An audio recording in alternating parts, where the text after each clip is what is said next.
who are some people that influenced you growing up outside of wrestling? So not the Rey Mysterios or the Rocks, but like pop culture icons, celebrities. Like, who are some people you looked up to? I know one right off the top of my head, but this is me interviewing you. So wait, who do you? I don't know. I was going to say like Aaliyah. Yeah. I was like Aaliyah. Yes. Yeah, that's one I know for sure. Yeah. But what are some other people that influenced you?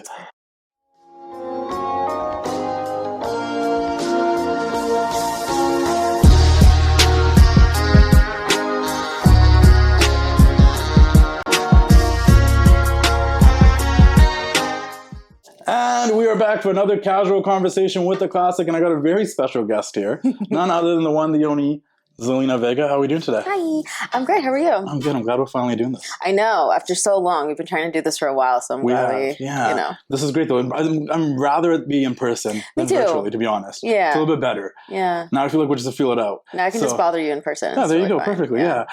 First things first, let's talk about some of the things you've done, and we'll talk about everything else going on, but I really got to know. Are we still chasing that United States Championship?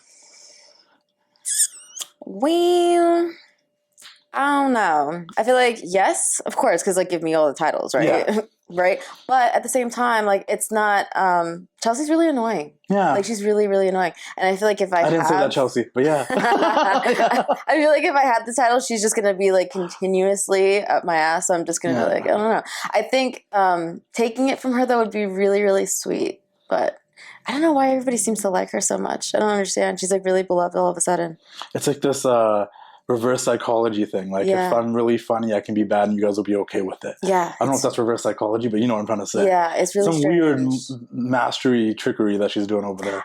You know what? I'll give her that. I actually said that to her the other day. I'm like, you're a wizard, Harry, because there are some things that only she can get away with, and I'm just like, okay, yeah, you're so pretty. That's great. Let's take it back a little bit. Let's talk about some of the things you have accomplished, some really cool things. Let's touch on them. First things first, you got to represent Puerto Rico and Backlash in 2023. You got to be part of the LWO, the first woman to ever be part of the LWO. Run it. You were in a group there with Bad Bunny and Rey Mysterio. Like, break it down. Like, talk about all this, being able to be representation for Puerto Rico and having all these amazing moments. You know, I've been asked that question so many times, and yet the words never seem to come out right because it still doesn't really capture how I truly feel about it and how much it actually really means to me. And it's funny because I had a conversation with Ray way before I was in WWE. This is probably I was 22 probably. And I had told him, like, I want to be the female you. Like, I want to be the female Rey Mysterio and whatever. And he's like, how do you feel about being under a mask? And I was like, I don't care. I'll do it. Like, whatever I got to do. Like, you know. And he's like, okay. And it's just funny to go from that conversation and even just, like, loving him since I was literally, like, 8 years old. Like, him versus Eddie Guerrero at Halloween Havoc 97, that was the match that was like, okay. Yeah, that was like, I can do this. If he can do it, I can. So going from, like, stuff like that to actually working beside him, I still don't think he understands, like, how cool that was for you. Cool that was for me, but also just how insane it is to say out loud. And, like, he'll still just walk to me like, hey, what's up, Z? Like, you know, I'm like, you're Rey Mysterio. Like, that's freaking crazy. Like, you know, do you know who you are? What's the best piece of advice that you've gotten from Ray? Calm the down. Like, he's always telling me how I'm so, like, he's like, you're so high strung. Like, you're still like, oh, you're very nervous. He's like, just be in the moment and just, like, calm down. He's like, if you want to be happy when you go out there, this is specifically Puerto Rico too. He's like, if you want to be happy when you go out there, be happy. Allow yourself to be happy. If you want to be, you know, if you want to cry, I was like, I don't cry. I don't cry. Gangsters don't cry. I don't cry. And he was just like, gangsters don't cry. That's the one. Okay. But he was like, yeah, no, if you want to cry, just cry. Like, just be in it. Just surrender to whatever feeling you have in that moment and just, like, breathe in it. And I'm like, okay, I'm good. I thought I was okay. Yeah. Right before, now he spoke to me, like, right before I went out, but, like, seconds before the music hit, Bianca. Yeah. A person who will remain unnamed, and Dakota Kai all, like, lined up and gave me a hug, and I was just like, go away, you guys are, like, making me cry, like, go away. And they're bringing the emotions out. Yeah, so I was like, ugh. But then as soon as I went out there, and the second I opened the flag, I was like, I'm a goner. That's it. I'm done. So how was it though, going out there and just, like, in front of Puerto Rico? Like, it's the first big event there that was live televised. Like, there's a lot of firsts that you have. Which is weird, people right? underestimate, but there's a lot of firsts, and that was one of them. Like, there's a ton of Puerto Rican wrestlers out there, but nobody has done on that big of a stage under WWE in front of these many people on the same card as Bad Bunny, which is bringing even more eyes onto. Like, how? Like, what did that mean to you? It's, again, I have no idea how to even put it into, I don't know if there's a word to describe it, but just the most incredible feeling. And it's funny because I say this a lot, but you always hear The Rock say, like, the most electrifying crowd at sports and entertainment. And I feel like I didn't really know what he meant by electric until that day. Fair enough. You know what I mean? And I was like, you can watch it on TV and be like, wow, you can see what he's talking about, but feeling it is a whole nother thing. And that was that day for me. And I think, like, even just hearing, like, the first ever woman to be an LWO, like, I don't think Ray's ever tagged with a female either. I think you were the first woman he tag teamed with. Yeah. Which was cool. And that was still in Puerto Rico on SmackDown, which is insane. 8-year-old me screamed. Yeah. The scream she scrumped was crazy. Insane. Yeah. You brought up The Rock. So I have to ask you, you have, like, a story with The Rock going way back. Yes, share a little bit about that, because I know we've low-key done this before. But we are back. So tell me about your relationship with The Rock and how far back that goes. He's, like, the coolest. No, he's dope. Like, it's crazy. That's another person where you're just like, oh yeah, like, I just know The Rock. Like, who says that? You know what I mean? It's just, again, there's so many moments where I have to, and he's actually the person that really instilled this in me, is like taking a second and just taking in the, like, how far you've came, because especially in wrestling, like, you know, one day it's like WrestleMania, and then the very next day you got to jump to Raw, and then you got to jump to the next pay-per-view, and you got to jump to the live events, and you don't really get to live in the moment. So his big thing is, like, just you know, take some time to reflect. And I remember, my God, there was stuff and things that happened prior to this. I don't know if we talked about that part on or off camera, but I'll tell you about that later. But I had done I was an extra for the trillionth time at a SmackDown, I believe it was. And I was talking to Kofi Kingston. Like, mind you, they had, it's like the gorilla area where the stairs were. This was in Brooklyn. Yeah. And he was doing some kind of thing with Rusev and Lana in the ring. And me and Kofi are talking about, I was like, okay, I really want to make this match, like this tryout match. Like, maybe it was a Raw, actually, because I had SmackDown the next day. It was Raw. I think Raw came back to the thing with Lana and Rusev. And then the SmackDown was when we were doing tryout matches. Okay. So I was like, I really want to make my tryout match, like, really dope. Like, what do I do? Like, how can I make it, like, different? And so I'm getting Kofi's, like, you know, input on that. And then once Dwayne finishes, he walks out, and he's in the middle of us, and he looks at me, and I'm like, oh, my God. Like, it's just, he's so big, and he's, like, such a force, you know? So I was like, hi, I'm Thea. And he's like, hi, I'm Dwayne. I'm like, yeah, no shit. Like, that's crazy. You know what I mean? But he's like, Thea what? He's like, is that your real name? I'm like, Thea Trinidad. And he was just like, oh, that's a really cool name. He's like, my name's just like Dwayne Johnson. I was like, yeah. Like, crazy. Like, he just has this way of making you feel comfortable and not making so awkward as you're trying to make it, you know?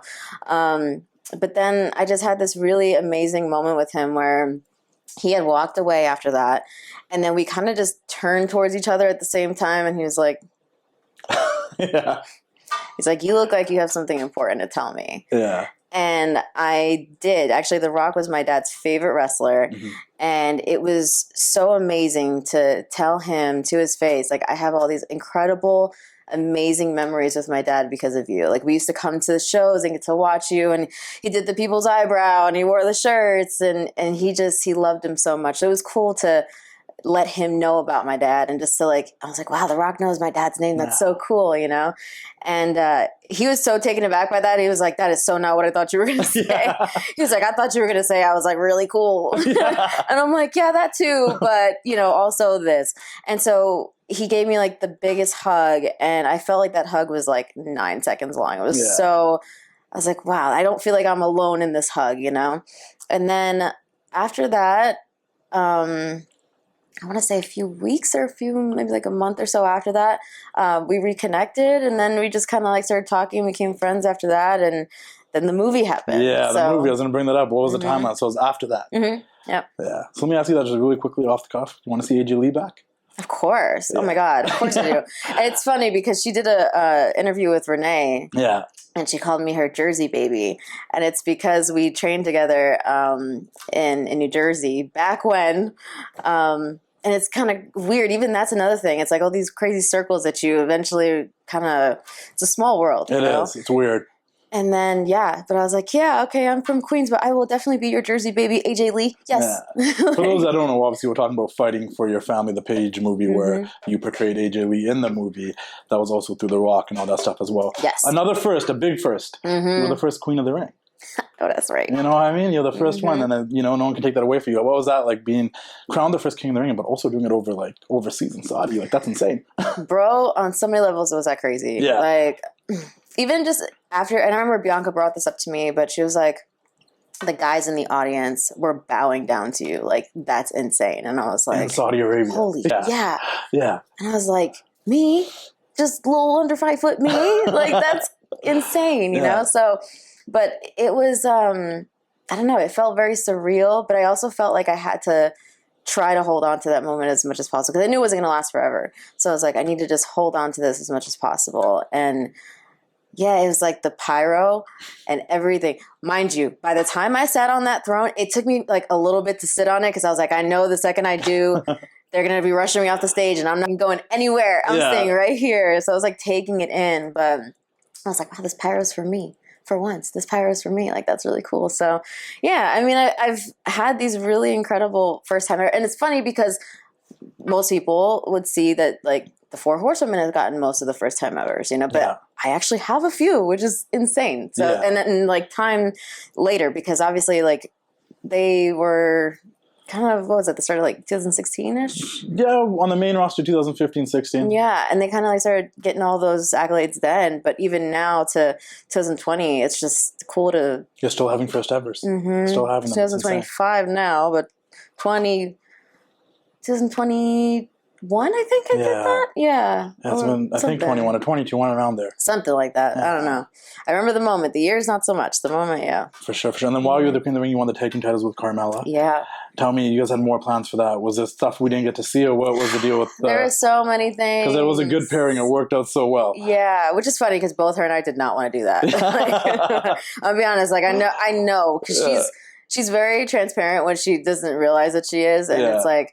Might be a Scorpio thing, I suppose. Maybe, but they had told us, because we had done that thing with Sasha. Yeah. And they brought all 3 of us out, and they're like, no, it's not going to be like a faction or anything. No, it's, you know, and then we're like, and they're like, no, you're not going to be a tag team. We're like, sure we're not. And then we kept tagging after that, and they're like, no, I promise you're not going to be a tag team. We're like, get matching gear then? Yeah. Cool. Like, you know, but it was just, I think we both were in a, especially back then, we were in a time where we really wanted to push our own single stories, but it ended up becoming something really beautiful. And I loved tagging with her, and it was really fun. And some of the things I look back and I'm just like, why did we say those things? Like, I don't know if some people don't realize this, but there's certain things I would do just to try and make her laugh. Yeah. And I don't know, randomly I said something like to her, like, your earlobes are freaking gorgeous. I don't know if you know, but like, you have really amazing earlobes.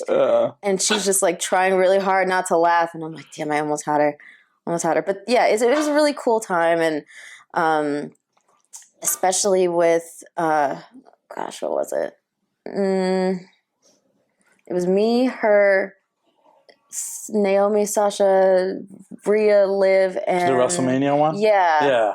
So that match, it was cool because I got to walk into WrestleMania for a match that was just ours. Like, I wasn't with anybody. It wasn't, you know, anything like that. And it was a match on the card at WrestleMania. Walked in as champions. Walked in as champion and first time ever Queen of the Ring. Like, that was a highlight for me, for sure. You just did a voice.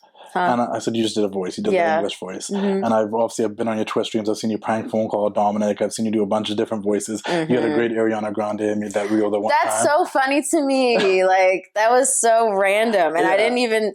Dakota was the one that brought that up. And I was just kind of like, how did that come about? Like, I don't know. It worked. But my point was... You made that video, right? I did, yeah. And I know that you've done some like stuff with like, you know, Street Fighter and whatnot, but have you ever wanted to do more voice acting stuff? Is that something? Because you can do some voices. You got the little kid voice. Like, you got it all. Like, you can do some voices. Oh my God. Well, okay. I will say though, when it comes to that, I'm going to get so annoyed at myself. I keep clicking this That's thing. Okay. Street Fighter, that's another big thing because it was I I want to say I'm the first also with this to announce my inclusion in a video game at a pay-per-view, like at the Royal Rumble in full cosplay. Yeah. Like no issues with it. They signed off on it. Like Street Fighter completely gave us the rights to it.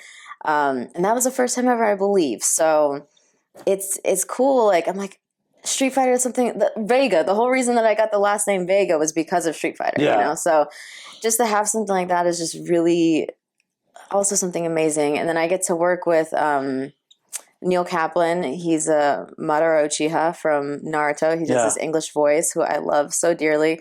But he always said to me that it's not voices. Like you're acting, like you're putting yourself in a character, but it's not putting on voices. And it's just funny because the way I feel like voice actors don't get enough credit in my opinion. Like they really don't. Like they are actors, but they're, you know, some people will rely on their facials, their body language, whatever. They have to portray emotion just through their voice, and that's incredibly difficult. So yes, I would absolutely love to do more, especially with anime. I would love to do stuff in anime. No, for sure. We literally just met the guy that voice acted Arthur Morgan in Red Dead Redemption today. Oh yeah, and he cut into the voice, and I was like, well, that's such a trip. It is a trippy thing. Yeah, especially like when you're looking at a person and you're like, wow, that's how I felt about Inosuke. Yeah. Let's talk about your attires, because you brought up that you did the cosplay. Which has been your favorite attire that you've had so far? Because you've done a ton. And what is something you haven't done yet that you might want to do sometime soon?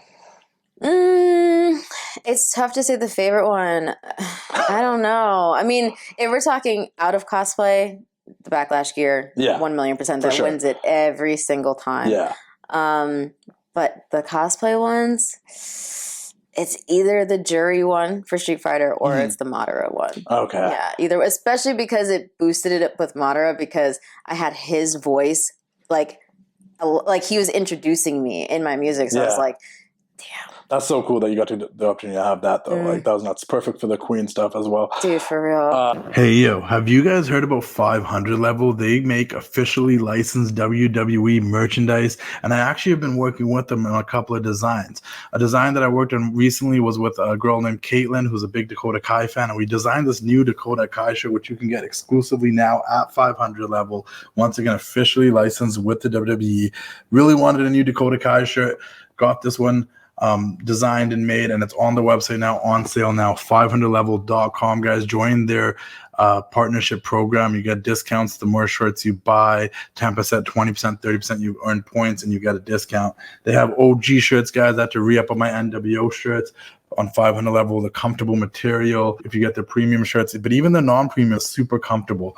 I got NWO shirts. They got Shawn Michaels shirts. You can find some of your favorite wrestlers on there. You can find none other than guys like Razor Ramon, the bad guy. Check out this shirt. It's a sweet, sweet shirt, everybody. 500level.com. Like I said, they have the NWO stuff. And if you're like a big NXT fan, they got shirts for all of your favorite NXT wrestlers. And if they don't, let me know, and I'll make sure we get some shirts made for your favorite NXT wrestler. I went to go support my girl, Carmen Petrovic. You guys can check out our casual conversation on my YouTube channel. You can check out mine and Carmen Petrovic's casual conversation. But 500 Level had a Carmen Petrovic shirt. I had to go support my fellow Canadian and the homie Carmen Petrovic, guys. 500level.com, guys. Check them out. Get premium, officially licensed WWE shirts that you cannot find on WWE shop all the time. They have a huge selection on their website also for MLB, NBA, NFL, NHL. They got shirts for everything, but their wrestling selection is insane. Custom creative designs. Maybe I can work together with someone out there that is an editor that wants to put more designs on their website. Hit me up. 500level.com. Check them out and keep doing the thing. You brought up Dakota Kai, so let's talk about this podcast. I love Dakota Kai. Let's talk about ZelVX and CharlieGirl plus Josiah. I'm going to leave Josiah out. It's ZelVXJandCharlieGirl now. Oh, we've changed it. Yeah. All right. Yeah, because like the J can look like an and. So when we last talked, you guys had just started it, but now you're still going. It's we're weird almost 100 episodes in, bro. It's like 2 years almost now? No. A year? I don't know, honestly. I know that we're 78 episodes in. Yeah. But we do it once a week, so whatever that equates to. Yeah. I don't math, but that seems like a long periodically time. Yeah. So tell me about it. Like, why do you think people should tune into it? What's so special? Because we're dope as fuck. It is really entertaining. I can say that. It's funny. I'll throw it on when I'm like editing and stuff, and then I'll be like, I'll pop for a lot of stuff. And then also because like we're around the same age, I'm like, I understand. And I can like, I know what you're talking about when you're talking about stuff in the 90s and you guys are bringing up stuff. I'm like, oh yeah, that's so relatable. Yeah. And I made a whole new section in my room that's like 90s into like 2000s. So like I have like my Furbies in there. I have the old VHS tapes of like the WWF, like Vengeance Day, blah, blah, blah, like whatever The Rock says, like VHS tapes and stuff. I have my little Nintendo 64. I'm trying to get my Sega back. I have the Sega games. I don't have like, because that's from like storage unit kind of stuff. But yeah, as far as like the actual podcast, we wanted to do something that was just a creative outlet for us. We didn't want to be like, oh, how do we like get money and like do this to like, you know, get sponsors and blah, blah, blah. We didn't give that. We just wanted to have like a fun place where there was like no judgment, no bullshit, friends hanging out and talking about whatever came up. Initially, it was supposed to be just like nerdy shit, like games and anime and whatever.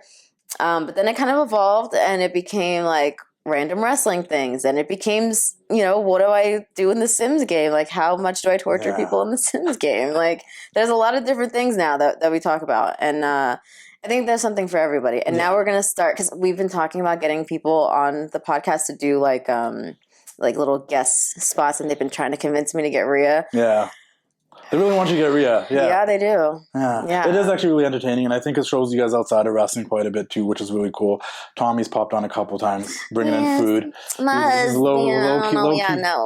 he just gave me this on Christmas. Low key a chef over there. He is. I know. A lot of people don't understand. Like, he's amazing at cooking. No, insane. And then I also just think it's like it's fun, man. It's relatable. It's entertaining. I think it's a really cool way for people to see you guys outside of the ring. Thank you. Let me ask you about you guys at school now that I brought up Tommy. You guys have the Dark Arts Wrestling Gym, or Academy as they call it. So I don't know why people call it that. It's just the Dark Arts Gym. It's just Dark Arts Gym? The Dark Arts Gym. The Dark Arts Gym. That's what it's called, guys. Period. Look it up. Why did you guys want to start that? And I know it's like invite only, but what's the vibe? Well, so we want it. And then the thing is, like, we're not one of those schools that, I know that there's a lot of schools that are like, oh, give us $5,000 and we'll teach you how to friggin', you know, do a Hurricane Rana. Yeah. Like, no. Especially his biggest vision was, I want to change the business. I want to make sure that people go in there better equipped, but, you know, be safer, and how to like tell better stories and then get them prepared. Because when we went into NXT, he was a lot more prepared than I was, because I was brought in for a very different reason. You know, but it's just like everybody has their strengths and, you know, weaknesses, and basically he just wants to create an environment where it's going to be spreading to people. Like, he wants the students to be able to say, oh no, we're going to stay late and break the ring down. We're going to be the ones to, you know, put in the extra work or drive the extra miles, because people are so spoiled nowadays. Like, they have no idea how good they have it. Like, I used to, from my grandmother's house, go from Queens, get on a train to the city, then hop on a bus 9 hours to North Carolina just to go and train. And then obviously I was with, you know, my cousin. I was with Red, and I was training with him around like New York, New Jersey, and wherever. But it's just like, I had to starve to do that. I had to like really put in the work. But now it's just like, look at this amazing facility we have. And like, look at all these, like, if you want to learn promos, you just go to this person. If you want to do this, you go to this person. So we kind of wanted to take the Performance Center and bring it to the students that, you know, we have. So that's super cool. Speaking about Red, we've seen Natty now going to Bloodsport. We've seen Shinsuke go back to Noah. Like, is there any chance we see you show up in House of Glory in time? Or? You know, honestly, I didn't even think about it. But I mean, that's a good point. Maybe I will. Let's go team with the Red one time, you know? You know, it's so funny. We were supposed to in TNA. Oh, wow. And it didn't happen? Because you guys were there at the same time. There's pictures of you guys hanging out backstage and stuff. Yeah. Just never happened? No. Make it happen. 2025. I was going to say, maybe I'd never even thought of that. Because they're letting people go do some outside stuff here and there now. And it's like, you can just pitch it and see what happens. Weird how things are changing so much. I've been in WWE for, I want to say, like 7, almost 8 years now, which is even weirder to say. But I'm like, wow, things have changed even just from when I got there. It was just WWE, just this is what you do and whatever. So then now you're allowed to do Twitch, and like now you're allowed to like, you know, go on House of Glory if you want to, go Bloodsport, go to do this. And I think it's a beautiful thing, man. I love being a part of this change. It's so cool. It's nice. It's like, hey, I'm in this room. This probably wouldn't have happened 5 years ago. You know what I mean? Let's talk about some outside wrestling stuff. Who are some people that influenced you growing up outside of wrestling? So not the Rey Mysterios or the Rocks, but like pop culture icons, celebrities. Like, who are some people you looked up to? I know one right off the top of my head, but this is me interviewing you. So wait, who do you? I don't know. I was gonna say like Aaliyah. Yeah. I was like Aaliyah. Yes. Yeah, that's one I know for sure. Yeah. But what are some other people that influenced you? Aaliyah Dana Houghton. Aaliyah. Yeah. No, I love her so much. Yeah. I mean, it's just like from her. I mean, even now, like I had one of the writers, and actually he's the head writer. So he said to me, I was wearing like one of the old bucket hats. I was like, why do I look like LL Cool J right now? Yeah. But I had the bucket hat with the whole like 90s fit. And he was like, you kind of remind me of Ali. And I was like, thank you. Like, I love her. But what's even cooler is I got to meet her brother. And I love Rashad. I love him so much. Like, I was like, wow, you sound like her. I mean, though you're related. But like, you sound like her. And it's so cool. Like, he's so nice and so warm. And I'm like, oh, that's so cool that I get to even just have a little piece of her through him, you know? But Aaliyah, Nicki Minaj, obviously, because she is my Lord and Savior. We love her. I mean, and I love K-pop. I feel like a lot of people don't know that about me, but I love K-pop. I love Stray Kids. Felix is so cool. XG, I'm a big XG girl. So I'm just like, I'd like to add all of them into what's coming out now, especially the cyber look too. No, for sure. The new look that you've been going on right now is pretty cool. Thank you. What's on your playlist now? Like, what's your hype up song at this very current moment? I like Howling from XG. Howling is really good. I love Megan Thee Stallion. I love anything from her is great, especially all the like cool Japanese things that she's been doing. Yeah.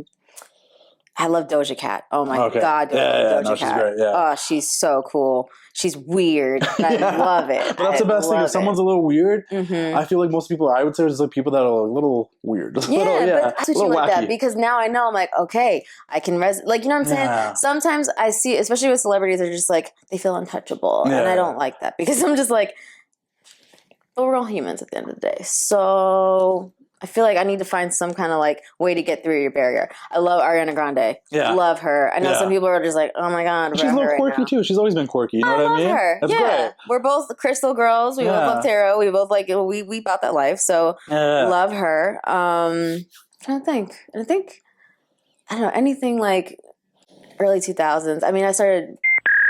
Sorry, I'm cursing. You're allowed to. It's okay. I don't know if you're going to get in trouble, but you're allowed to. Yeah. But like, I'm going back to DMX again, Ludacris. Yeah. Like, but like that was the best era, early though. Ludacris. Like, like the early 2000s. Like, like the check out the oil my Cadillac spilled. Like, you know, that kind of Ludacris. So if you were to make like a Survivor Series team, 5 people to back you up, you're one of them, so 4. But you had anime characters on your team. Okay, I'm glad you said that, because some people are just like, we're wrestlers, and then I really have to think about it, and then I'm going to offend somebody. 4 people from the world of anime. I might not know who they are, but 4 people that you put on your team, and the people will know.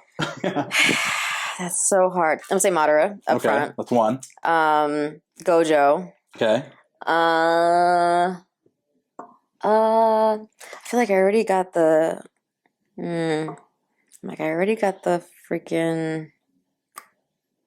Oh, this is hard. Because now I'm like, Rengoku, obviously. Love him.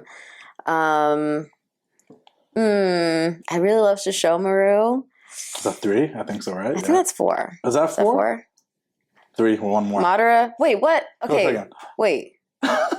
See, I told you I don't math. So it's like me, Madara, Gojo, Rengoku, and Shishomaru. Yeah. Oh, there you go. Okay, there you go, people. That's a list. Really quickly, how many cats do you have? 10. That's insane. That's insane. Noodles is always on camera, but the rest of them? Noodles is a psychopath, though. Noodles is an attention whore. He's crazy. Like, he's literally crazy. Did you see the picture Dakota posted of him hanging? I did not see that. Dude, he has like this like, I don't know, it's a cage kind of thing where he gets to, we were going to put it outside for him to kind of like a cat catio thing. Yeah. He couldn't wait, and he went in there and he was hanging from the bars, and I was like, insane. Wow. I'm going to clip this and we'll share the picture. Yeah, he's crazy. Last 2 questions, we got to wrap this up. Really quickly, obviously wrestling can take a toll on you. The internet wrestling community can take a toll on you.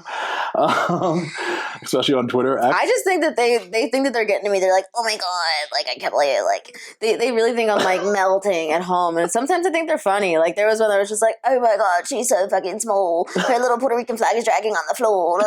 And I'm just like, yeah, that's what happens when you're like small. So how do you deal with your mental health in this industry? Ignore them. Like, mind you, I'm such a big like supporter and like I'm a really big advocate for mental health. And when it comes to there's a difference between like being funny kind of trolling versus like just saying the most outlandish that's like really not necessary. But yeah, it's like I really try to not say anything that's gonna be that could be somebody's mom. Yeah. That's somebody's sister. That's somebody's brother. That's somebody's dad. Like whatever it is. And if you can kind of find a common ground in your mind anyway of like why they're probably thinking that. Now you can say it in your mind in a really like, you know, mean way. Like, I'm sorry, your face, you know, looks like that. I'm sorry, your teeth look like chiclets. So now you gotta come for me. You're really good at the insults back. You're quick at it. But you know what I'm saying? Yeah. So I'm like, I understand why you hate yourself and hate life. Like, I'm sorry for you. So I can kind of put it in that box and be fine with it. But no, I don't know. I have to just take a break from it sometimes. Sometimes I post and ghost, but I really need to like get away from it and just be on the couch because outside of Zelina, I am Thea, and I am with my husband, and we are on the couch playing video games together. I'm doing, you know, stuff on the Sims game that would be really bad in real life, and he's doing stuff on Call of Duty for the same. And we got our 10 cats, and I'm really blessed to have the people that I have in my life, the job that I have, my dream job. Like no matter what, I've wanted this since I was a kid, and I'm freaking blessed, man. Perfect way to segue to the very last question I've asked this before, but not again. Do you feel like you've made your younger self proud? If we were to talk to 10-year-old Thea, how do you think she'd feel right now, seeing everything you've done, accomplished all the first evers, representing Puerto Rico, teaming with Rey Mysterio, talking to The Rock? I feel like she'd be like, yeah, I've been new. You know what I mean? Like, I feel like she was so much more spicy. Like, I feel like she knew and was so confident in me before I even realized it, like now, you know, like I think that's why I was so fearless, why I didn't mind like obviously don't do this, but like I didn't mind like traveling by myself and going to these places, driving everywhere across country and going to Japan by myself and training in Mexico, you know, with Sarah Stock. Like there's so many things that I was so fearless for, and I think it was just because she knew I was going to make it before anyone else did. So that's amazing. Believe me, there's so much more we could have touched on with all this Japan and Mexico and everything. You just dropped right at the end. But thank you very much. I really do appreciate you doing this. It was long overdue. Yes. And it was a great time. And like I was mentioned before, I don't people know, like I think this is the first time we met. I'm pretty sure. I don't know. I feel like I haven't. Maybe it's just we talked so much that I don't know. I was like, I don't know. I'm pretty sure. Like I don't. Yeah, but anyways, I appreciate it. Thank you. I know we got places to be and go. And guys, everyone follow Zelina Vega. Check out ZelVXJ. No, ZelVXJ. There's a J in there. I was trying to figure out where it was. I'll send the social so you can ZelVXJandCharlieGirl. The podcast. If you're training to wrestle and you want to reach out to Dark Arts Gym, give it a shot. See what the response is. And that's true. We don't take anything. And we'll see you guys all down the road. Keep doing the thing. It's time to say goodnight. We sincerely appreciate your patronage and hope we've succeeded in bringing you an enjoyable evening of entertainment. Please drive home carefully and come back again soon. Good night.